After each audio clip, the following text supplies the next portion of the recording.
ਸਭ ਦਾ ਸਵਾਗਤ ਕਰਦਾ ਹੈ ਜਰਮਨ ਸਟੱਡੀ ਚੈਨਲ। ਅੱਜ ਆਪਾਂ ਕਰਨ ਜਾ ਰਹੇ ਹਾਂ ਪੁਨਰ ਜਾਗਰਣ ਕਾਲ ਪਾਰਟ 4।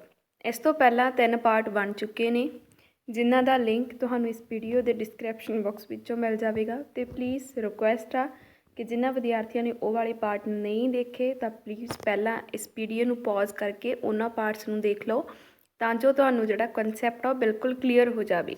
ਸੋ ਬਹੁਤੀ ਦੇਰ ਨਾ ਲਗਾਉਂਦੇ ਹੋਏ ਆਪਾਂ ਕਲਾਸ ਸਟਾਰਟ ਕਰਦੇ ਹਾਂ ਜੀ। ਹਾਂਜੀ, ਜਿਵੇਂ ਕਿ ਆਪਾਂ ਪਹਿਲਾਂ ਕਰ ਚੁੱਕੇ ਹਾਂ ਦੰਤ ਅਤੇ ਮਕੈਬਰੀ ਵਿਕਾਸਿਓ, ਅਤੇ ਹੁਣ ਆਪਾਂ ਹੋਰ ਵਿਦਵਾਨਾਂ ਦੇ ਬਾਰੇ ਗੱਲ ਕਰਦੇ ਹਾਂ ਜਿਹੜੇ ਕਿ ਵੱਖ-ਵੱਖ ਜਿਨ੍ਹਾਂ ਨੇ ਭਾਸ਼ਾਵਾਂ ਦੇ ਵਿੱਚ ਆਪਣਾ ਸਾਹਿਤ ਰਚਿਆ। ਪਹਿਲਾਂ ਜੀ ਕਰ ਰਹੇ ਹਾਂ ਇਤਾਲਵੀ ਵਿਦਵਾਨ, ਜਿਨ੍ਹਾਂ ਦੇ ਵਿੱਚ ਕੋਲਸੀਓ ਸਲਤਾਤੀ, ਵਿਵਾਰਦੀਓ ਐਂਗਲੋ, ਪੀਲੀਜ਼ੀਆਨੋ, ਲੁਦੋਵਿਕੋ ਆਰਸਤੀਓ, ਇਹਨਾਂ ਨੇ ਜਿਹੜਾ ਸਾਹਿਤ ਰਚਿਆ। ਆਪਾਂ ਇਤਾਲਵੀ ਸਾਹਿਤ ਦੀ ਪਹਿਲਾਂ ਵੀ ਗੱਲ ਕਰ ਚੁੱਕੇ ਹਾਂ।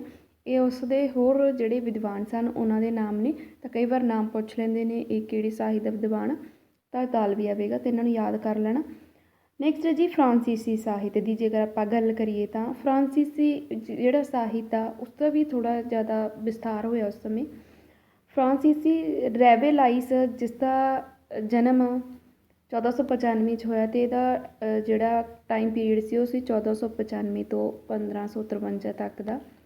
ਇਹਨਾਂ ਦੀ ਰਚਨਾ ਸੀਗੀ ਰੈਵੇਲਾਈਸ ਦੀ ਰਚਨਾ ਗਾਰਗਾਂਤੂਆ, ਜੋ ਕਿ ਵਿਅੰਗਾਤਮਕ ਸੀਗੀ,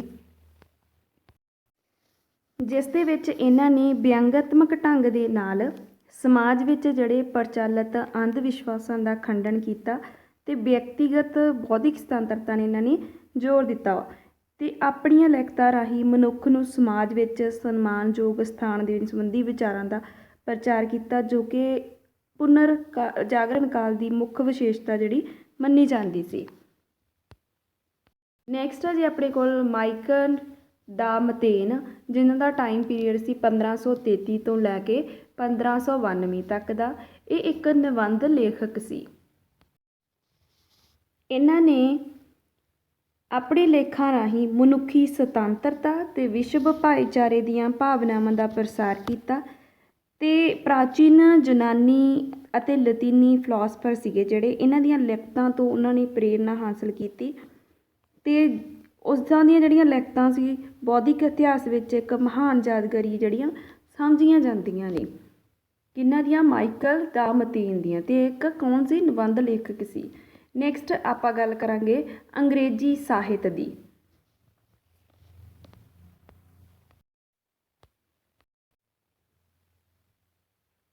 ਅੰਗਰੇਜ਼ੀ ਸਾਹਿਤ ਵਿੱਚ ਸਭ ਤੋਂ ਜਿਹੜੇ ਪਹਿਲੇ ਨੰਬਰ 'ਤੇ ਆਉਂਦੇ ਨੇ ਉਹ ਹਨ ਜਿਓਫਰੇ ਚੌਸਰ, ਜੋ ਕਿ ਆਪਾਂ ਪਹਿਲਾਂ ਵੀ ਪੜ੍ਹ ਚੁੱਕੇ ਹਾਂ। ਬਕਾਸੀਆ ਤੋਂ ਬਹੁਤ ਜ਼ਿਆਦਾ ਪ੍ਰਭਾਵਿਤ ਹੋਏ ਸੀ, ਅਤੇ ਇਹਨਾਂ ਦਾ ਜਿਹੜਾ ਟਾਈਮ ਪੀਰੀਅਡ ਸੀ ਉਹ 340 ਤੋਂ 1400 ਤੱਕ ਦਾ ਸਮਾਂ ਸੀ, ਅਤੇ ਇਹਨਾਂ ਦੀ ਰਚਨਾ ਸੀ ਕੈਂਟਰਬਰੀ ਟੇਲਸ। ਉਸ ਨੂੰ ਯਾਦ ਕਰ ਲਿਓ, ਅਤੇ ਪੁੱਛਿਆ ਵੀ ਗਿਆ ਕਈ ਵਾਰ। ਅਤੇ ਪ੍ਰਭਾਵਿਤ ਸੀ ਚੌਸਰ ਬਕਾਸੀਆ ਤੋਂ, ਰਹਿਣ ਵਾਲਾ ਸੀ ਇਟਲੀ ਦਾ। ਇੰਗਲੈਂਡ ਦਾ ਜਿਹੜਾ ਦੂਜਾ ਪ੍ਰਸਿੱਧ ਸਾਹਿਤਕਾਰ ਹੋਏ ਨੇ ਉਹ ਸੀਗੇ ਜੀ ਟੋਮਸ ਮੂਰ। ਟੋਮਸ ਮੂਰ ਦਾ ਜਿਹੜਾ ਟਾਈਮ ਪੀਰੀਅਡ ਹੈ ਉਹ ਹੈ 1478 ਤੋਂ 1535 ਤੱਕ ਦਾ। ਉਹਨਾਂ ਦੀ ਰਚਨਾ ਹੈ ਯੂਟੋਪੀਆ, ਅਤੇ ਇਸ ਦੇ ਬਾਰੇ ਵੀ ਬਹੁਤ ਸਾਰੇ ਐਗਜ਼ਾਮਸ ਦੇ ਵਿੱਚ ਜਿਹੜਾ ਪੁੱਛਿਆ ਗਿਆ ਇਸ ਬੁੱਕ ਦੇ ਬਾਰੇ, ਤਾਂ ਇਸ ਨੂੰ ਯਾਦ ਕਰ ਲੈਣਾ। ਇਸ ਦੇ ਵਿੱਚ ਸਮਕਾਲੀਨ ਸਮਾਜ ਅਤੇ ਸ਼ਾਸਨ ਦੀਆਂ ਬੁਰਾਈਆਂ ਦੀ ਜਿਹੜੀ ਨਿਖੇਧੀ ਕੀਤੀ ਗਈ ਹੈ, ਅਤੇ ਇੱਕ ਆਦਰਸ਼ ਜਿਹੜਾ ਸਮਾਜ ਉਸ ਦੀ ਤਸਵੀਰ ਪੇਸ਼ ਕੀਤੀ ਗਈ ਹੈ ਯੂਟੋਪੀਆ ਦੇ ਵਿੱਚ।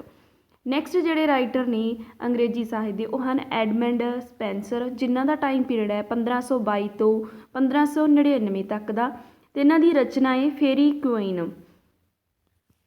ਪ੍ਰਿੰਸ ਆਰਥਰ ਦੇ ਜਿਹੜੇ ਸਦਾਚਾਰਿਕ ਜਿਹੜਾ ਜੀਵਨ ਆ ਉਸ ਨੂੰ ਇਹਨਾਂ ਨੇ ਪੇਸ਼ ਕੀਤਾ ਫੇਰੀ ਕੁਈਨ ਦੇ ਵਿੱਚ। ਐਡਮੰਡ ਸਪੈਂਸਰ ਤੋਂ ਬਾਅਦ ਨੈਕਸਟ ਜਿਹੜੇ ਮਹਾਨ ਰਾਈਟਰ ਹੋਏ ਨੇ ਉਹ ਹਨ ਜੀ ਫਰਾਂਸਿਸ ਬੇਕਨ, ਜਿਨ੍ਹਾਂ ਦਾ ਟਾਈਮ ਪੀਰੀਅਡ ਸੀ 1561 ਤੋਂ ਲੈ ਕੇ 1526 ਤੱਕ ਦਾ। ਲੇਖਕ ਜਿਨ੍ਹਾਂ ਨੇ ਇੱਕ ਆਦਰਸ਼ ਰਾਜ ਦੇ ਨਿਰਮਾਣ ਦੀ ਭਾਵਨਾ ਨੂੰ ਪੇਸ਼ ਕੀਤਾ। ਸਾਰਿਆਂ ਨੇ ਇੱਕ ਚੰਗੇ ਸਮਾਜ ਦੀ ਜਿਹੜੀ ਭਾਵਨਾ ਨੂੰ ਪੇਸ਼ ਕੀਤਾ ਗਾ ਆਪਣੀਆਂ ਰਚਨਾਵਾਂ ਦੇ ਵਿੱਚ। ਅੰਗਰੇਜ਼ੀ ਸਾਹਿਤ ਦੀ ਜੇਕਰ ਆਪਾਂ ਗੱਲ ਕਰੀਏ ਤਾਂ ਸਭ ਤੋਂ ਮਹਾਨ ਜਿਹੜੇ ਸਾਹਿਤਕਾਰ ਹੋਏ ਨੇ ਵਿਲੀਅਮ ਸ਼ੇਕਸਪੀਅਰ ਹੋਏ ਨੇ, ਜਿਨ੍ਹਾਂ ਦਾ ਟਾਈਮ ਪੀਰੀਅਡ ਸੀ 1564 ਤੋਂ 1616 ਤੱਕ ਦਾ, ਅਤੇ ਇਹਨਾਂ ਬਾਰੇ ਆਪਾਂ ਬਹੁਤ ਸੁਣਿਆ ਵੀ ਆ। ਦੁਖਾਂਤ ਪਲੱਸ ਇਹਨਾਂ ਨੇ ਸੰਖਾਂਤ ਆ ਜਿਹੜੇ ਨਾਟਕ ਲਿਖੇ ਸੀਗੇ, ਅਤੇ ਇਹਨਾਂ ਦੇ ਜਿਹੜੇ ਕੁੱਲ ਨਾਟਕ ਨੇ ਉਹ ਹਨ ਜੀ 38। ਸਭ ਤੋਂ ਜਿਹੜੇ ਇਹਨਾਂ ਦੇ ਫੇਮਸ ਹੈ ਉਹ ਹਨ ਜੀ merchant of Venice, Romeo Juliet, Hamlet ਅਤੇ ਮੈਕਬਥ। ਧਿਆਨ ਨਾਲ ਫਿਰ ਕਰ ਲਓ ਜੀ, 38 ਨੇ, ਅਤੇ ਇਹਨਾਂ ਦਾ ਸਭ ਤੋਂ famous merchant of Venice, Romeo Juliet, Hamlet ਅਤੇ ਮੈਕਬਥ ਇਹਨਾਂ ਦੇ ਪ੍ਰਮੁੱਖ ਨੇ। ਅਤੇ ਉਹਨਾਂ ਨੇ ਆਪਣੇ ਨਾਟਕਾਂ ਦੇ ਵਿੱਚ ਮਨੁੱਖੀ ਸ਼ਖਸੀਅਤ ਦੇ ਹਰ ਇੱਕ ਪਹਿਲੂ ਨੂੰ ਉਭਾਰਿਆ ਅਤੇ ਆਪਣੇ ਨਾਟਕਾਂ ਵਿੱਚ ਦੇਸ਼ ਭਗਤੀ ਅਤੇ ਮਾਨਵਵਾਦ ਦੀ ਝਲਕ ਜਿਹੜੀ ਪੇਸ਼ ਕੀਤੀ ਆ। ਕਾਰਟਰ ਅਤੇ ਮੀਅਰਸ ਦੇ ਕਥਨ ਅਨੁਸਾਰ ਜਿਹੜੇ ਸ਼ੈਕਸਪੀਅਰ ਸੀ ਉਹਨਾਂ ਦੀਆਂ ਲਿਖਤਾਂ ਵਿੱਚ ਸਭ ਯੁੱਗਾਂ ਲਈ ਹਨ, ਅਤੇ ਉਸਦੇ ਨਾਟਕਾਂ ਦੇ ਮਹਾਨ ਪਾਤਰ ਕਦੇ ਵੀ ਮਨੋਂ ਨਹੀਂ ਉਤਰਦੇ, ਅਤੇ ਨਾਟਕ ਵੀ ਸਮਕਾਲੀ ਸਮਾਜ ਦੇ ਦਰਪਣ। ਇਹ ਗੱਲ ਇਹਨਾਂ ਬਾਰੇ ਕਹੀ ਸੀ ਕਾਰਟਰ ਅਤੇ ਮੀਅਰਸ ਨੇ। ਹੋਰ ਭਾਸ਼ਾਵਾਂ ਵਿੱਚ ਵੀ ਜਿਹੜਾ ਵੱਖ-ਵੱਖ ਤਰ੍ਹਾਂ ਦਾ ਸਾਹਿਤ ਆ ਜਿਹੜਾ ਰਚਿਆ ਗਿਆ, ਜਿਨ੍ਹਾਂ ਦੇ ਬਾਰੇ ਆਪਾਂ ਹੁਣ ਵਿਚਾਰ ਚਰਚਾ ਕਰਦੇ ਹਾਂ। ਹਾਲੈਂਡ ਦੇ ਪ੍ਰਮੁੱਖ ਸਾਹਿਤਕਾਰ ਸੀਗੇ ਇਰਾਸਮਸ। ਇਰਾਸਮਸ ਆ ਜਿਹੜਾ ਉਹਨਾਂ ਦਾ ਪੂਰਾ ਨਾਮ ਆ ਡੈਸੀਰੀਅਸ ਇਰਾਸਮਸ। 1466 ਤੋਂ 1536 ਤੱਕ ਦਾ ਇਹਨਾਂ ਦਾ ਟਾਈਮ ਪੀਰੀਅਡ ਸੀ। ਇਹਨਾਂ ਨੂੰ ਯੂਰਪ ਦਾ ਵਿਦਵਾਨ ਵੀ ਕਿਹਾ ਜਾਂਦਾ ਹੈ। ਇਸ ਨੂੰ ਜ਼ਰੂਰ ਲਿਖ ਲੈਣਾ, ਬਹੁਤ ਹੀ ਇੰਪੋਰਟੈਂਟ ਹੈ। ਪ੍ਰਸਿੱਧ ਰਚਨਾ ਸੀ ਇਨ ਪ੍ਰੇਜ਼ ਆਫ ਫੋਲੀ। ਇਹਨਾਂ ਦੀ ਜਿਹੜੀ ਸਭ ਤੋਂ ਪ੍ਰਸਿੱਧ ਰਚਨਾ ਸੀ ਇਨ ਪ੍ਰੇਜ਼ ਆਫ ਫੋਲੀ ਸੀ। ਬਾਈਬਲ ਤੋਂ ਬਾਅਦ ਜਿਹੜੀ ਇਹ ਪੁਸਤਕ ਆ ਸਭ ਤੋਂ ਵੱਧ ਵਿਕਣ ਵਾਲੀ ਪੁਸਤਕ ਆ, ਇਸ ਨੂੰ ਵੀ ਨੋਟ ਕਰ ਲਓ। ਜੇਕਰ ਬਾਈਬਲ ਤੋਂ ਬਾਅਦ ਕੋਈ ਬੁੱਕ ਜਿਹੜੀ ਵਿਕੀ ਆ, ਸਭ ਤੋਂ ਜ਼ਿਆਦਾ ਵਿਕੀ ਆ, ਉਹ ਕਿਹੜੀ ਆ? In praise of folly, that is written by Erasmus, ਜੋ ਕਿ ਹਾਲੈਂਡ ਦੇ ਰਹਿਣ ਵਾਲੇ ਸੀ, ਅਤੇ ਇਹਨਾਂ ਨੂੰ ਯੂਰਪ ਦਾ ਕੀ ਕਿਹਾ ਜਾਂਦਾ? ਵਿਦਵਾਨ। ਨੈਕਸਟ ਹੈ ਜੀ ਮਾਰਟਨ ਲੂਥਰ। 1483 ਤੋਂ ਲੈ ਕੇ 1546 ਤੱਕ ਦਾ ਇਹਨਾਂ ਦਾ ਟਾਈਮ ਪੀਰੀਅਡ ਹੈ। ਜਰਮਨ ਦੇ ਰਹਿਣ ਵਾਲੇ ਸੀ। ਜੌਨ ਰਿਊਸਲ ਅਤੇ ਰੋਡ ਲਫਸ, ਐਂਗਰੀਕੋਲਾ, ਜੋਹਨ ਰਿਊਸਲਿਨ, ਉਲਰਿਚ ਬਾਲ ਹਟਨ, ਜੋ ਕਿ ਜਰਮਨ ਦੇ ਸੀ। ਇਹਨਾਂ ਨੇ ਵੀ ਜਰਮਨ ਦੇ ਜਿਹੜੇ ਸਾਹਿਤ ਦੇ ਵਿੱਚ ਯੋਗਦਾਨ ਪਾਇਆ। ਜੋ ਮਾਰਟਨ ਲੂਥਰ ਸੀਗੇ ਨਾ, ਇਹਨਾਂ ਦੇ ਕੀ ਕੀਤਾ ਸੀਗਾ, ਜੋ ਬਾਈਬਲ ਆ ਉਸ ਦਾ ਜਰਮਨ ਭਾਸ਼ਾ ਦੇ ਵਿੱਚ ਅਨੁਵਾਦ ਕੀਤਾ ਸੀ। ਮੈਂ ਇੱਥੇ ਮੈਂਸ਼ਨ ਨਹੀਂ ਕੀਤਾ, ਨੋਟ ਕਰ ਲਿਓ। ਜਰਮਨ 'ਚ ਅਨੁਵਾਦ ਕੀਤਾ ਸੀਗਾ ਜਰਮਨ ਭਾਸ਼ਾ ਦੇ ਵਿੱਚ, ਕਿਹਨਾਂ ਨੇ? ਮਾਰਟਨ ਲੂਥਰ ਨੇ। ਨੈਕਸਟ ਹੈ ਸਪੇਨ 'ਚ ਸਰਬਾਤੇਜ਼। 1547 ਤੋਂ ਲੈ ਕੇ 1616 ਤੱਕ ਦਾ ਇਹਨਾਂ ਦਾ ਟਾਈਮ ਪੀਰੀਅਡ ਆ। ਇਹਨਾਂ ਦੀ ਰਚਨਾ ਸੀ ਡੌਨ ਕੁਇਕਸੋਟ। ਡੌਨ ਕੁਇਕਸੋਟ ਇਹਨਾਂ ਦੀ ਰਚਨਾ ਸੀ। ਸਪੇਨ 'ਚ ਦੇ ਰਹਿਣ ਵਾਲੇ ਸੀ ਸਰਬਾਤੇਜ਼, ਜੋ ਇੱਕ ਮਹਾਨ ਰਚਨਾ ਗੀ। ਨੈਕਸਟ ਹੈ ਪੁਰਤਗਾਲੀ ਜਿਹੜੇ ਵਿਦਵਾਨ ਆ ਉਹਨਾਂ ਬਾਰੇ ਗੱਲ ਕਰਦੇ ਹਾਂ। 1524 ਤੋਂ 1580 ਤੱਕ ਲੋਏ ਦੀ ਕੋਮੋਇਸ ਗ੍ਰੰਥ ਦਾ ਨਾਮ ਹੈ ਜੀ ਲੂਸੀ ਆਰਟਸ। ਜੋ ਰਚਨਾ ਕੀਤੀ ਹੈ ਉਹਨਾਂ ਨੇ ਕਰੀ ਹੈ ਲੂਈ ਦੀ ਕੈਮੋਇਜ਼ ਨੇ। ਉਹਨਾਂ ਦਾ ਗ੍ਰੰਥ ਹੈ ਲੂਸੀ ਆਰਟਸ। ਕਲਾ ਦੇ ਖੇਤਰ ਵਿੱਚ ਹੁਣ ਆਪਾਂ ਗੱਲ ਕਰਾਂਗੇ ਕਿਹਨਾਂ ਨੇ ਕਲਾ ਦੇ ਵਿੱਚ ਯੋਗਦਾਨ ਪਾਇਆ, ਮੂਰਤੀ ਕਲਾ ਦੇ ਵਿੱਚ ਜਾਂ ਹੋਰ ਕਿਸੇ ਵੀ ਪ੍ਰਕਾਰ ਦੀ ਜਿਹੜੀ ਵੀ ਕਲਾ ਦੀ ਰਚਨਾ ਹੋਈ ਉਸ ਸਮੇਂ ਪੁਨਰ ਜਾਗਰਣ ਦੇ ਟਾਈਮ ਪੀਰੀਅਡ। ਜੇਕਰ ਆਪਾਂ ਚਿੱਤਰਾਂ ਦੀ ਵਿਸ਼ੇਸ਼ਤਾ ਦੀ ਗੱਲ ਕਰੀਏ ਤਾਂ ਕਿਹੜੀ? ਮੋਹਰਾ ਕਸ਼ੀ, ਪੱਕੇ ਰੰਗ ਅਤੇ ਲੱਕੜੀ ਦੇ ਟੋਟੇ ਵਰਤਦੇ ਸੀਗੇ। ਸਭ ਤੋਂ ਮਹਾਨ ਰਚਨਾ ਜਿਹੜੀ ਆਪਾਂ ਨੂੰ ਪਤਾ ਹੀ ਹੈ ਉਸ ਸਮੇਂ ਦੀ, ਲਿਓਨਾਰਦੋ ਦੀ ਵਿੰਸੀ, ਅਤੇ ਸਭ ਨੇ ਦੇਖੀ ਵੀ ਹੋਣੀ ਹੈ ਪੇਂਟਿੰਗ। 1452 ਤੋਂ 1519 ਤੱਕ ਆ ਜਿਹੜੇ ਇਹਨਾਂ ਦਾ ਟਾਈਮ ਪੀਰੀਅਡ ਸੀ। ਲਿਓਨਾਰਦੋ ਦਾ ਵਿੰਸੀ ਜਿਹੜੀ ਇਹਨਾਂ ਦੀ ਪੇਂਟਿੰਗ ਆ ਉਹ ਸਭ ਨੇ ਦੇਖੀ ਹੋਣੀ ਆ ਆਲਮੋਸਟ। ਫਲੋਰੈਂਸ ਜਿਹੜੇ ਸ਼ਹਿਰ ਦੇ ਰਹਿਣ ਵਾਲੇ ਸੀ, ਚਿੱਤਰਕਾਰ ਸੀ, ਮੂਰਤੀਕਾਰ ਸੀ, ਸੰਗੀਤਕਾਰ ਸੀ, ਵਿਚਾਰਕ ਅਤੇ ਵਿਗਿਆਨੀ ਸੀ। ਇਹਨਾਂ ਦੀ ਜਿਹੜੀਆਂ ਮਹਾਨ ਜਿਹੜੀ ਆਪਾਂ ਕਹਿ ਦਈਏ ਕਿਰਤਾਂ ਨੇ ਉਹ ਹਨ ਜੀ Mona Lisa, the last supper, the virgin of rocks, the last supper and Mona Lisa. ਇਹਨਾਂ ਦੀਆਂ ਜਿਹੜੀਆਂ ਮਹਾਨ ਕਿਰਤਾਂ ਨੇ। ਸਭ ਤੋਂ ਮਹਾਨ ਆ ਜੀ ਇਹਨਾਂ ਦੀ ਜਿਹੜੀ ਕਿਰਤ ਇਹਨਾਂ ਨੇ ਪਾਈ, ਅਤੇ ਆਪਾਂ ਨੂੰ ਪਹਿਲਾਂ ਹੀ ਆਪਾਂ ਗੱਲ ਕਰ ਚੁੱਕੇ ਹਾਂਗੇ। ਇਹਨਾਂ ਨੇ ਜਿਹੜੀ ਵੀ ਪੇਂਟਿੰਗ ਬਣਾਈ ਸੀ ਸਭ ਨੇ ਦੇਖੀ ਆ। ਮੋਨਾਲੀਸਾ ਦੀ ਜਿਹੜੀ ਇਹਨਾਂ ਨੇ ਪੇਂਟਿੰਗ ਬਣਾਈ ਸੀ, ਇੱਕ ਇਸਤਰੀ ਦਾ ਚਿੱਤਰ ਬਣਾਇਆ ਗਿਆ, ਭੇਦ ਭਰੀ ਮੁਸਕਾਨ। ਦਾ ਲਾਸਟ ਸਪਰ ਵੀ ਜਿਹੜਾ ਇੱਕ ਮਾਨਵਤਾਵਾਦੀ ਭਾਵਨਾਵਾਂ ਨੂੰ ਪ੍ਰਗਟ ਕਰਨ ਵਾਲੀ ਹੈ। ਜੇਕਰ ਆਪਾਂ ਮੋਨਾਲੀਸਾ ਦੀ ਗੱਲ ਕਰੀਏ ਤਾਂ ਇਹ ਲੰਬੀ 2 ਫੁੱਟ 4 ਇੰਚ ਆ। ਪੈਰਿਸ ਦੇ ਅਜਾਇਬ ਘਰ 'ਚ ਇਹ 1911 ਨੂੰ ਚੋਰੀ ਹੋ ਗਈ ਸੀ ਅਤੇ ਫਿਰ ਇਹ ਮਿਲੀ ਸੀ 2 ਸਾਲ ਬਾਅਦ। 1911 'ਚ ਜਦੋਂ ਇਹ ਚੋਰੀ ਹੋ ਗਈ, ਫਲੋਰੈਂਸ ਤੋਂ ਮਿਲੀ ਸੀ ਇਹ, ਅਤੇ ਇਹਦੀ ਲੰਬਾਈ ਹੈਗੀ ਹੈ 2 ਫੁੱਟ 4 ਇੰਚ। ਨੈਕਸਟ ਹੈ ਮਾਈਕਲ ਐਂਜਲੋ। ਉਹਨਾਂ ਦਾ ਟਾਈਮ ਪੀਰੀਅਡ ਹੈ 1475 ਤੋਂ 1564 ਤੱਕ ਦਾ। ਚਿੱਤਰਕਾਰ ਸੀ, ਕਵੀ ਸੀ, ਭਵਨ ਨਿਰਮਾਣਕਾਰ ਸੀ, ਮੂਰਤੀਕਾਰ ਸੀ ਅਤੇ ਇੰਜੀਨੀਅਰ ਸੀ। ਚਿੱਤਰਕਾਰ ਦੇ ਰੂਪ ਵਿੱਚ ਇੱਕ ਸਿਸਤਾਈਨ ਚੈਪਲ ਦੀ ਛੱਤ ਉੱਤੇ ਇਹਨਾਂ ਨੇ ਮੋਹਰਾਂ ਕਸੀ ਚਿੱਤਰ ਹਨ ਇਹਨਾਂ ਦੇ, ਅਤੇ ਕੁੱਲ 145 ਜਿਹੜੇ ਚਿੱਤਰ ਨੇ। ਸਾਂਜੀਓ ਰਫੇਲ। ਸਾਂਜੀਓ ਰਫੇਲ ਹੈ ਜੋ ਉਹਨਾਂ ਦਾ ਟਾਈਮ ਪੀਰੀਅਡ ਹੈ 1483 ਤੋਂ 1520 ਦਾ। ਚਿੱਤਰਕਾਰ ਸੀ। ਸੰਜੀਵਤਾ, ਸੁੰਦਰਤਾ, ਵੱਖ-ਵੱਖ ਰੰਗਾਂ ਦੀ ਇਹਨਾਂ ਨੇ ਵਰਤੋਂ ਕੀਤੀ ਆਪਣੇ ਚਿੱਤਰਾਂ ਦੇ ਵਿੱਚ। ਸ੍ਰੇਸ਼ਟ ਈਸਾ ਮਸੀਹ ਦੀ ਮਾਤਾ ਮੈਡੋਨਾ ਮਰੀਅਮ ਦਾ ਵੀ ਇਹਨਾਂ ਨੇ ਚਿੱਤਰ ਬਣਾਇਆ, ਜੋ ਸਭ ਤੋਂ ਸ੍ਰੇਸ਼ਟ ਆ। ਉਹ ਜਿਹੜੀ ਇਹਨਾਂ ਦਾ ਜਿਹੜਾ ਚਿੱਤਰ ਆ ਉਹ ਈਸਾ ਮਸੀਹ ਦੀ ਜਿਹੜੀ ਮਾਤਾ ਮੈਡੋਨਾ ਮਰੀਅਮ ਉਹਨਾਂ ਦਾ ਗਾ। ਦੀਵਾਰੀ ਚਿੱਤਰ ਵੀ ਇਹਨਾਂ ਨੇ ਘਰੇ ਬਣਾਏ। ਨੈਕਸਟ ਹੈ ਤਤੀਅਨ। ਤਤੀਅਨ ਦਾ ਟਾਈਮ ਪੀਰੀਅਡ ਹੈ 1477 ਤੋਂ 1576 ਤੱਕ ਦਾ। ਵੇਨਸ ਦੀ ਚਿੱਤਰਕਲਾ ਸ਼ੈਲੀ ਦਾ ਮੁੱਖ ਪ੍ਰਤੀਨਿਧ ਜਿਹੜਾ ਇਹਨਾਂ ਨੂੰ ਮੰਨਿਆ ਜਾਂਦਾ। ਅਜੰਪਸ਼ਨ ਆਫ ਦਾ ਵਰਜਨ, ਜੋ ਇਹ ਚਿੱਤਰ ਆ ਅਜੰਪਸ਼ਨ ਆਫ ਦਾ ਵਰਜਨ, ਇਹ ਇੱਕ ਚਰਚ ਦੇ ਵਿੱਚ ਬਣਾਇਆ ਗਿਆ ਜੋ ਕਿ ਦੁਨੀਆ ਦੀਆਂ ਮਹਾਨ ਕਿਰਤਾਂ ਦੇ ਵਿੱਚੋਂ ਇੱਕ ਆ। ਅਤੇ ਇਹਨੂੰ ਤੀਤੀਅਨ ਵੀ ਤੁਹਾਨੂੰ ਮਿਲ ਜਾਂਦਾ, ਤੀਤੀਅਨ ਲਿਖਿਆ ਹੋਇਆ ਵੀ, ਸੋ ਕਨਫਿਊਜ਼ ਨਹੀਂ ਹੋਣਾ, ਇੱਕ ਹੀ ਪਰਸਨ ਆ। ਜਰਮਨੀ 'ਚ ਐਲਬ੍ਰੈਕਟ ਦੁਰੇਰ ਹੋਲਬੇਨ। ਸਪੇਨ 'ਚ ਬਾਲਸਕੁਏਜ਼ ਅਤੇ ਮਰੋਲੋ, ਇਹ ਫੇਮਸ ਜਿਹੜੇ ਚਿੱਤਰਕਾਰ ਉਸ ਸਮੇਂ ਦੇ ਮੂਰਤੀਕਾਰ। ਅਤੇ ਹਾਲੈਂਡ 'ਚ ਚਿੱਤਰਕਾਰ ਹੀ ਨੇ ਨਾ, ਹਾਲੈਂਡ 'ਚ ਰਵੇਨਸ ਅਤੇ ਵੇਨ ਡਾਇਕ, ਇਹਨਾਂ ਦੇ ਨਾਮ ਯਾਦ ਕਰ ਲਓ ਜੀ। ਜਰਮਨੀ 'ਚ ਐਲਬ੍ਰੈਕਟ ਦੁਰੇਰ ਹੋਲਬੇਨ। ਸਪੇਨ 'ਚ ਬਾਲਸਕੁਏਜ਼ ਅਤੇ ਮੋਰੋਲੋ। ਹਾਲੈਂਡ 'ਚ ਰਵੇਨਸ ਅਤੇ ਵੇਨ ਡਾਇਕ ਆ ਜਿਹੜੇ ਪ੍ਰਸਿੱਧ ਚਿੱਤਰਕਾਰ ਹੋਏ ਨੇ। ਨੈਕਸਟ ਹੈ ਜੀ ਮੂਰਤੀ ਕਲਾ। ਮੂਰਤੀ ਕਲਾ ਵਿੱਚ ਇਟਲੀ ਦੇ 4 ਮੂਰਤੀਕਾਰ ਆ ਜਿਹੜੇ ਫੇਮਸ ਸੀ। ਉਹ ਸੀ ਜੀ ਲੋਰੈਂਜੋ ਗਵਰਟੀ 1378 ਤੋਂ ਲੈ ਕੇ 1454 ਤੱਕ। ਦੋਨਾਤੇਲੋ 1386 ਤੋਂ ਲੈ ਕੇ 1466 ਤੱਕ। ਲੂਕਾ ਚੇਲਾ ਰੋਬੀਆ 1399 ਤੋਂ 1482 ਤੱਕ। ਮਾਈਕਲ ਐਂਜਲੋ 1475 ਤੋਂ 1564।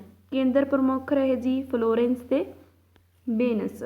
ਫਲੋਰੈਂਸ 'ਚ ਡੇਵਿਡ ਅਤੇ ਮੋਸੇਸ ਦੀਆਂ ਮੂਰਤੀਆਂ ਅਤੇ ਉੱਥੋਂ ਦੇ ਬਪਤਿਸਮਾ ਘਰ ਦੇ ਸੁੰਦਰ ਦਰਵਾਜ਼ੇ।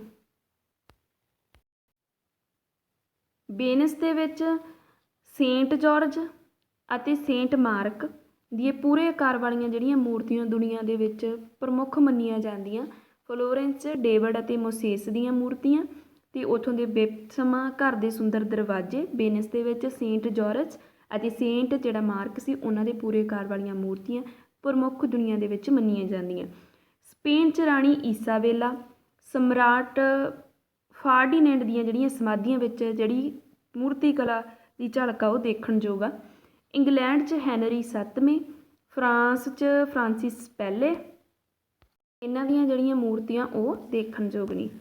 ਨੈਕਸਟ ਭਵਨ ਉਸਾਰੀ ਕਲਾ ਦੀ ਜੇਕਰ ਆਪਾਂ ਗੱਲ ਕਰੀਏ ਤਾਂ ਰੋਮ ਸੇਂਟ ਪੀਟਰ ਗਿਰਜਾਘਰ, ਇਹ ਬਹੁਤ ਵਾਰੀ ਹਿਸਟਰੀ 'ਚ ਆਉਂਦਾ ਵੀ ਹੈ ਨਾ। ਇਹਨਾਂ ਦੇ ਜਿਹੜੇ ਨਿਰਮਾਤਾ ਸੀ ਉਹ ਬਰਾਮਾਤੇ ਸੀ। ਬਰਾਮਾਤੇ ਜਿਹੜਾ ਇਹਨਾਂ ਦਾ ਟਾਈਮ ਪੀਰੀਅਡ ਸੀ 1444 ਤੋਂ ਲੈ ਕੇ 1514 ਤੱਕ ਦਾ। ਵਿਸ਼ਾਲ ਗੋਵਿੰਦਾ ਮਾਈਕਲ ਐਂਜਲੋ ਦੀ ਦੇਖ ਰੇਖ 'ਚ ਜਿਹੜਾ ਰੋਮ ਸੇਂਟ ਪੀਟਰ ਗਿਰਜਾਘਰ ਬਣਾਇਆ ਗਿਆ, ਕਿਸ ਦੀ ਦੇਖ ਰੇਖ 'ਚ? ਮਾਈਕਲ ਐਂਜਲੋ ਦੀ 'ਚ। ਸੰਗਮਰਮਰ ਜਿਹੜੀ ਉਹਦੀ ਵਰਤੋਂ ਕੀਤੀ ਗਈ ਅਤੇ ਸੰਗਮਰ ਪੱਚੀਕਾਰੀ ਅਤੇ ਦੀਵਾਰ 'ਤੇ ਚਿੱਤਰਕਾਰੀ ਕੀਤੀ ਗਈ। ਇਸ ਇਮਾਰਤ ਨੂੰ ਪੁਨਰ ਜਾਗਰਣ ਦੇ ਨਵੇਂ ਸੱਭਿਆਚਾਰ ਦਾ ਚਿੰਨ੍ਹ ਮੰਨਿਆ ਜਾਂਦਾ। ਤਾਂ ਇਹ ਕੁਐਸਚਨ ਵੀ ਤੁਹਾਨੂੰ ਆ ਜਾਂਦਾ ਕਿ ਕਿਸ ਇਮਾਰਤ ਨੂੰ ਪੁਨਰ ਜਾਗਰਣ ਦੇ ਨਵੇਂ ਸੱਭਿਆਚਾਰ ਦਾ ਚਿੰਨ੍ਹ ਮੰਨਿਆ ਜਾਂਦਾ, ਤਾਂ ਉੱਤਰ ਆਵੇਗਾ ਰੋਮ ਸੇਂਟ ਪੀਟਰ ਗਿਰਜਾਘਰ।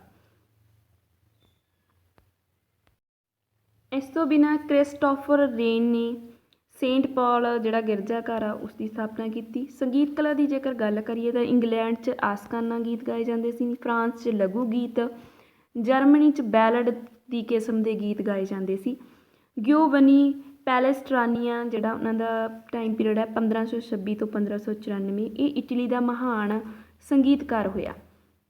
ਆਪਾਂ ਗੱਲ ਕਰਦੇ ਹਾਂ ਵਿਗਿਆਨ ਦੇ ਖੇਤਰ ਵਿੱਚ ਪੁਨਰ ਜਾਗਰਣ ਸਮੇਂ ਦੇ ਜਿਹੜੇ ਵੀ ਖੋਜਾਂ ਹੋਈਆਂ ਉਹਨਾਂ ਦੇ ਬਾਰੇ। ਖਗੋਲ ਵਿਗਿਆਨ ਦੀ ਜੇਕਰ ਆਪਾਂ ਗੱਲ ਕਰੀਏ ਤਾਂ ਯੂਨਾਨੀ ਖਗੋਲੀ ਸ਼ਾਸਤਰੀ ਪਟੋਲਮੀ ਜਿਹੜੇ ਉਹ ਸਨ। ਨਿਕੋਲਸ ਕੋਪਰਨਿਕਸ ਆ ਜਿਹੜਾ ਉਹਨਾਂ ਦਾ ਟਾਈਮ ਪੀਰੀਅਡ ਸੀ 1473 ਤੋਂ ਲੈ ਕੇ 1543। ਉਹਨਾਂ ਨੇ ਪ੍ਰਚਲਿਤ ਸਿਧਾਂਤ ਧਰਤੀ ਹੈ ਜਿਹੜੀ ਸਾਰੇ ਗ੍ਰਹਿਾਂ ਦਾ ਕੇਂਦਰ ਹੈ ਉਸ ਨੂੰ ਠਕਰਾਇਆ ਅਤੇ ਕੀ ਦੱਸਿਆ ਸੀ ਕਿ ਸੂਰਜ ਅਤੇ ਦੂਜੇ ਗ੍ਰਹਿ ਜਿਹੜੇ ਕਹਿ ਰਹੇ ਸੀਗੇ ਇਸ ਦੇ ਆਲੇ ਦੁਆਲੇ ਘੁੰਮਦੇ ਹਨ। ਉਹਨਾਂ ਨੇ ਇਸ ਸਿਧਾਂਤ ਨੂੰ ਠੁਕਰਾਇਆ ਸੀ ਕਿ ਧਰਤੀ ਸਾਰੇ ਗ੍ਰਹਿਾਂ ਦਾ ਕੇਂਦਰ ਆ, ਸੂਰਜ ਅਤੇ ਦੂਜੇ ਗ੍ਰਹਿ ਇਸ ਦੇ ਆਲੇ ਦੁਆਲੇ ਘੁੰਮਦੇ ਆ। ਬਲਕਿ ਉਹਨਾਂ ਨੇ ਇਹ ਦੱਸਿਆ ਕਿ ਜਿਹੜਾ ਸੂਰਜ ਹੈ ਉਹ ਸਭ ਦਾ ਕੇਂਦਰ ਹੈ ਅਤੇ ਜਿਹੜੀ ਧਰਤੀ ਅਤੇ ਬਾਕੀ ਗ੍ਰਹਿ ਇਸ ਦੇ ਆਲੇ ਦੁਆਲੇ ਜਿਹੜੇ ਚੱਕਰ ਲਗਾਉਂਦੇ ਆ। ਤਾਂ ਇਹਨਾਂ ਦੇ ਜਿਹੜੇ ਇਹ ਵਿਚਾਰ ਸੀ ਇਸ ਦਾ ਬਹੁਤ ਜ਼ਿਆਦਾ ਵਿਰੋਧ ਵੀ ਹੋਇਆ ਕਿਉਂਕਿ ਇਹਨਾਂ ਨੇ ਚਰਚ ਦੇ ਜਿਹੜੇ ਸਿਧਾਂਤ ਸੀ ਉਹਨਾਂ ਦੇ ਉਲਟ ਗੱਲ ਕਰ ਦਿੱਤੀ ਸੀ। ਤਾਂ ਉਹਨਾਂ ਦੀ ਜਿਹੜੀ ਪੁਸਤਕ ਉਹਨਾਂ ਦੇ ਬਾਅਦ ਛਪਦੀ ਆ ਦ ਰਿਵੈਲਿਊਸ਼ਨ ਆਫ ਦਾ ਹੈਵਨਲੀ ਔਰਬਸ, ਉਹਨਾਂ ਦੀ ਪੁਸਤਕ ਦਾ ਨਾਮ ਸੀ, ਮੌਤ ਤੋਂ ਬਾਅਦ ਪ੍ਰਕਾਸ਼ਿਤ ਹੋਈ। ਅਤੇ ਇਹਦਾ ਇਹਨਾਂ ਦਾ ਸਮਰਥਨ ਵੀ ਹੋਇਆ। ਜੌਨ ਕੈਪਲਰ ਅਤੇ ਗਲੀਲੀਓ ਨੇ ਇਹਨਾਂ ਦੇ ਵਿਚਾਰਾਂ ਨਾਲ ਸਹਿਮਤੀ ਵੀ ਪ੍ਰਗਟਾਈ।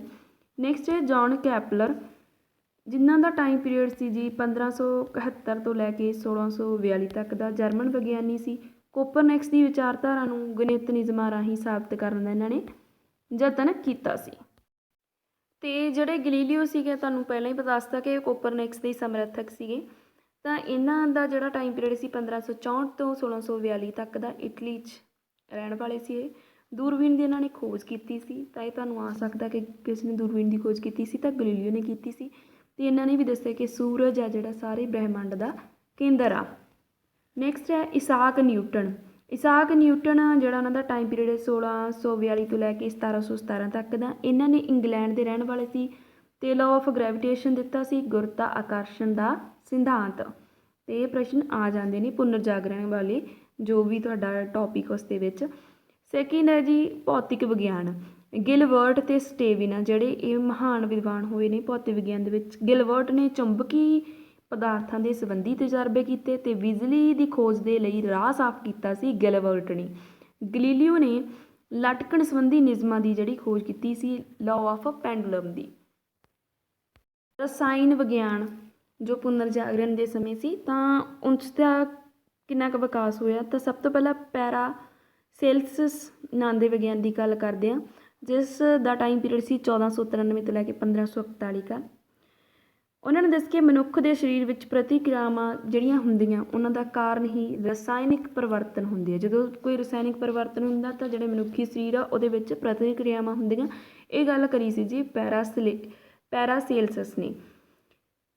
ਕਾਰਬਨ ਗੈਸ ਦੀ ਜਿਹੜੀ ਖੋਜ ਵੀ ਆ ਉਹ ਵੀ ਪੈਰਾਸੈਲਸਿਸ ਨੇ ਕੀਤੀ। ਇਸ ਤੋਂ ਬਿਨਾਂ ਕੋਡਸ ਹੋਇਆ ਜੋ 1515 ਤੋਂ ਲੈ ਕੇ 1644 ਤੱਕ ਰਸਾਇਣ ਵਿਗਿਆਨ ਦੇ ਵਿੱਚ ਉਹਨਾਂ ਨੇ ਵੀ ਮਹਾਨ ਯੋਗਦਾਨ ਪਾਇਆ। ਚੌਥਾ ਜੇ ਆਪਾਂ ਗੱਲ ਕਰਦੇ ਹਾਂ ਚਿਕਿਤਸਾ ਵਿਗਿਆਨ ਦੀ। ਇੰਗਲੈਂਡ ਦੇ ਵਿਲੀਅਮ ਹਾਰਵੇ ਵਿਗਿਆਨੀ ਸੀ ਜਿਨ੍ਹਾਂ ਦਾ ਜਨਮ 1578 ਅਤੇ 1657 ਤੱਕ ਉਹਨਾਂ ਦਾ ਅੰਤਿਮ ਪੀਰੀਅਡ ਸੀ। ਉਹਨਾਂ ਨੇ ਦੱਸਿਆ ਕਿ ਲਹੂ ਜਿਹੜਾ ਉਹ ਦਿਲ ਤੋਂ ਚੱਲ ਕੇ ਧਮਨੀਆਂ ਅਤੇ ਨਾੜੀਆਂ ਵਿੱਚ ਦੀ ਹੁੰਦਾ ਹੋਇਆ ਵਾਪਸ ਦਿਲ ਤੱਕ ਪਹੁੰਚ ਜਾਂਦਾ। ਇਹ ਗੱਲ ਕਰੀ ਸੀ ਵਿਲੀਅਮ ਹਾਰਵੇ ਨੇ ਕਿ ਜਿਹੜਾ ਲਹੂ ਆ ਸਾਡੇ ਦਿਲ ਤੋਂ ਚੱਲਦਾ, ਧਮਨੀਆਂ ਅਤੇ ਨਾੜਾਂ ਵਿੱਚ ਜਾਂਦਾ, ਫਿਰ ਵਾਪਸ ਸਾਡੇ ਦਿਲ ਤੱਕ ਆ ਜਾਂਦਾ ਗਾ। ਇਹ ਕਿਹਨਾਂ ਨੇ ਕਿਹਾ ਸੀ? ਵਿਲੀਅਮ ਹਾਰਵੇ ਨੇ। ਨੈਕਸਟ ਜੀ ਬੈਸੇਲੀਅਸ ਜੋ ਕਿ ਨੀਦਰਲੈਂਡ ਦੇ ਰਹਿਣ ਵਾਲੇ ਸੀ। 1514 ਤੋਂ 1565 ਤੱਕ ਦਾ ਟਾਈਮ ਪੀਰੀਅਡ ਹੈ। ਇਹਨਾਂ ਨੇ ਦੱਸਿਆ ਕਿ ਸਰੀਰ ਆ ਜਿਹੜਾ ਉਹ ਰਚਨਾ ਵਿਗਿਆਨ ਸੰਬੰਧੀ ਖੋਜ ਪ੍ਰਬੰਧ ਇਹਨਾਂ ਨੇ ਲਿਖਿਆ, ਜਿਹੜਾ ਕਿ ਸਰੀਰ ਰਚਨਾ ਦੇ ਬਾਰੇ ਸੀ। ਸਰੀਰ ਰਚਨਾ ਦੇ ਬਾਰੇ ਇਹਨਾਂ ਨੇ ਕੀ ਲਿਖਿਆ ਸੀ? ਵਿਗਿਆਨ ਸੰਬੰਧੀ ਖੋਜ ਪ੍ਰਬੰਧ। ਨੈਕਸਟ ਹੈ ਗਣਿਤ। ਗਣਿਤ ਦਾ ਵੀ ਉਸ ਸਮੇਂ ਬਹੁਤ ਜ਼ਿਆਦਾ ਜਿਹੜਾ ਵਿਕਾਸ ਹੋਇਆ। 14ਵੀਂ ਸਦੀ ਦੇ ਵਿੱਚ ਯੂਰਪ ਵਿੱਚ ਰੋਮਨ ਅੰਕੜਾ ਪ੍ਰਣਾਲੀ ਜੋ ਕਿ ਦੋਸ਼ਪੂਰਨ ਸੀ ਉਹਦੀ ਸਥਾਨ 'ਤੇ ਅਰਬੀ ਅੰਕੜਾ ਪ੍ਰਣਾਲੀ, ਇਸ਼ਾਰੀਆ ਪ੍ਰਣਾਲੀ ਲਗਾਤੀ ਗਣਿਤ ਦੀ। ਇਹਨਾਂ ਨੇ ਦੱਸਿਆ ਕਿ ਉਸ ਸਮੇਂ 14ਵੀਂ ਸਦੀ ਸੀਗੀ ਜਿਹੜੀ ਉਹਨਾਂ ਵਾਲਾ ਜਿਹੜਾ ਰੋਮਨ ਅੰਕੜਾ ਪ੍ਰਣਾਲੀ ਸੀ ਉਹ ਗਲਤ ਸੀ ਅਤੇ ਇਹਨਾਂ ਨੇ ਕੀ ਲਗਾਤਾ ਉਸ ਸਮੇਂ ਅਰਬੀ ਅੰਕੜਾ ਪ੍ਰਣਾਲੀ ਅਤੇ ਇਸ਼ਾਰੀਆ ਪ੍ਰਣਾਲੀ ਲਗਾ ਦਿੱਤੀ ਜਦੋਂ ਪੁਨਰ ਜਾਗਰਣ ਪੀਰੀਅਡ ਸੀ।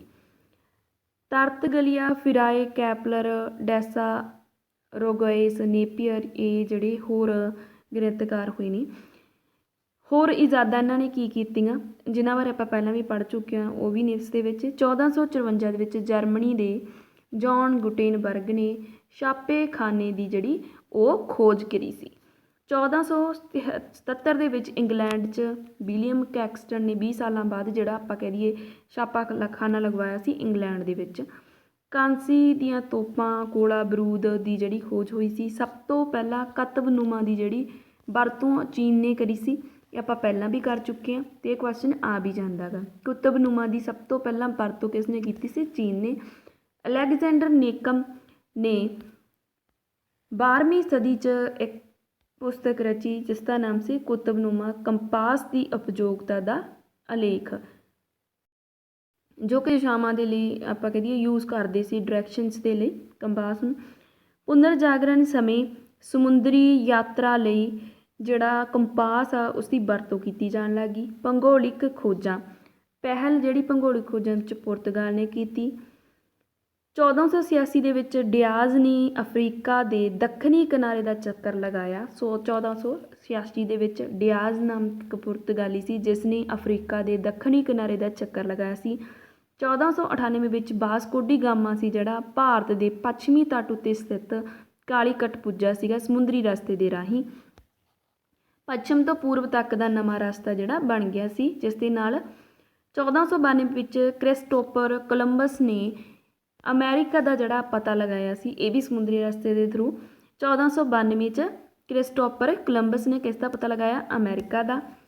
1519 'ਚ ਫਰਡੀਨੈਂਡ 1920 'ਚ ਫਰਡੀਨੈਂਡ ਮੈਗਲੈਨ ਨੇ ਦੱਖਣੀ ਅਫਰੀਕਾ ਦੇ ਇਰਦ ਗਿਰਦ ਚੱਕਰ ਕੱਟਣ ਉਪਰੰਤ ਇੱਕ ਨਵੇਂ ਸਮੁੰਦਰ ਦੀ ਖੋਜ ਕੀਤੀ ਸੀ। ਜਦੋਂ ਉਹ ਦੱਖਣੀ ਅਫਰੀਕਾ ਦੇ ਇਰਦ ਗਿਰਦ ਚੱਕਰ ਲਗਾਇਆ ਸੀ, ਕੌਣ? ਫਰਡੀਨੈਂਡ ਮੈਗੇਲਨ।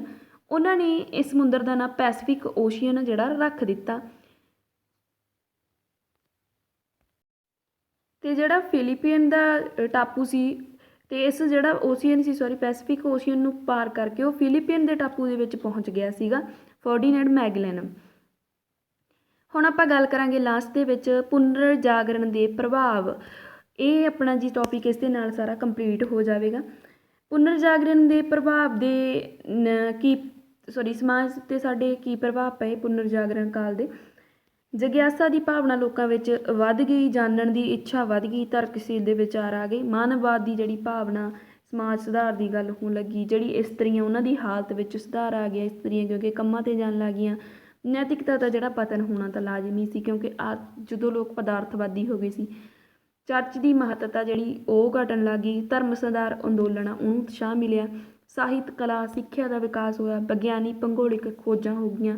ਉਦਯੋਗਿਕ ਵਿਕਾਸ, ਪੂੰਜੀਵਾਦ ਦਾ ਜਨਮ ਹੋਇਆ। ਉਪਨਿਵੇਸ਼ਵਾਦ ਨੂੰ ਉਤਸ਼ਾਹ ਮਿਲਿਆ। ਸਾਮੰਤਵਾਦ ਨੂੰ ਕੀ ਮਿਲਿਆ? ਧੱਕਾ। ਅਤੇ ਯੁੱਧ ਕਲਾ 'ਚ ਪਰਿਵਰਤਨ ਆਇਆ ਕਿਉਂਕਿ ਉਦੋਂ ਗੋਲਾ ਬਰੂਦ ਦੀ ਵਰਤੋਂ ਅਤੇ ਤੋਪਾਂ ਦੀ ਵਰਤੋਂ ਹੋਣ ਲੱਗ ਗਈ ਸੀ। ਇਸ ਦੇ ਨਾਲ ਹੀ ਆਪਣੇ ਜਿਹੜਾ ਕਨਸੈਪਟ ਹੈ ਪੁਨਰ ਜਾਗਰਣ ਕਾਲ ਉਹ ਅੱਜ ਸਮਾਪਤ ਹੁੰਦਾ। ਅਤੇ ਪਲੀਜ਼ ਵੀਡੀਓ ਨੂੰ ਜ਼ਰੂਰ ਆਪਣੇ ਫਰੈਂਡਸ ਅਤੇ ਰਿਲੇਟਿਵਸ ਦੇ ਨਾਲ ਸ਼ੇਅਰ ਕਰਿਆ ਕਰੋ ਤਾਂ ਜੋ ਸਾਨੂੰ ਮੋਟੀਵੇਸ਼ਨ ਜਿਹੜੀ ਮਿਲ ਸਕੇ ਅਤੇ ਤੋਂ ਵਧੀਆ ਕਨਸੈਪਟ ਆਪਾਂ ਲੈ ਕੇ ਆ ਸਕੀਏ।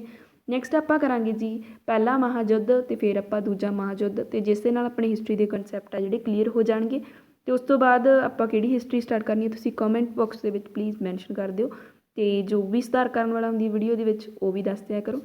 ਮਿਲਦੇ ਹਾਂ ਨੈਕਸਟ ਵੀਡੀਓ ਦੇ ਵਿੱਚ। ਧੰਨਵਾਦ।